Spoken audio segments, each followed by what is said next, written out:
Shalom,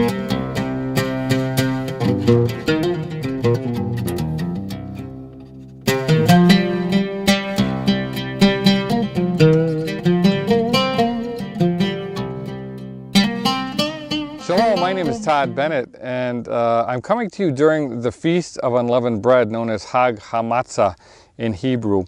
And it's a feast, it's a time when we are supposed to rehearse and eat only unleavened bread for 7 days. Now, many of us that participate in the Feast of Unleavened Bread think of eating basically large square crackers throughout those 7 days, but that's not really what matzah was all about. See, unleavened bread is essentially the bread of the Bedouins. And so today we came out into the desert, into the wilderness to be with some Bedouins and experience what matzah is really all about. And I have a piece of matzah, unleavened bread, that was just baked on the fire.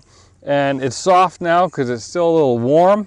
But when this sits around for a while, it starts to get hard and cracky, and so it's really kind of a temporary bread that you want to eat when it's warm, because these people are in temporary dwellings and they're on the move, and they don't have the luxury of the city people. They consider the city people to be those of the fluffy bread, the ones that have leisure, the ones that have time to let their bread leaven and rise and then bake it.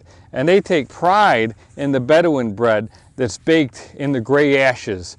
And that's actually a quote from a Bedouin poet. So when we rehearse unleavened bread, we're supposed to be thinking about the Bedouins, the nomadic lifestyle of our patriarchs, Abraham, Yitzhak, Yaakov, and Yisrael.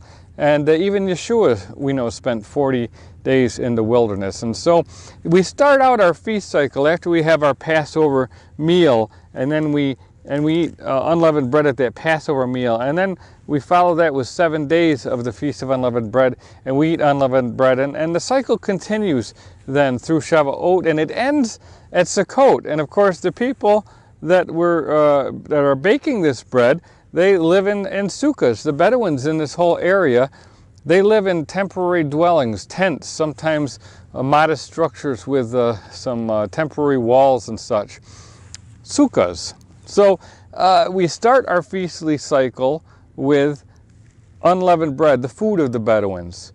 We end our cycle with Sukkot, the dwelling place of Bedouins. And so our entire feast cycle between month 1 and month 7 is to remind us of life in the wilderness, life as nomads, that this place is not our permanent dwelling.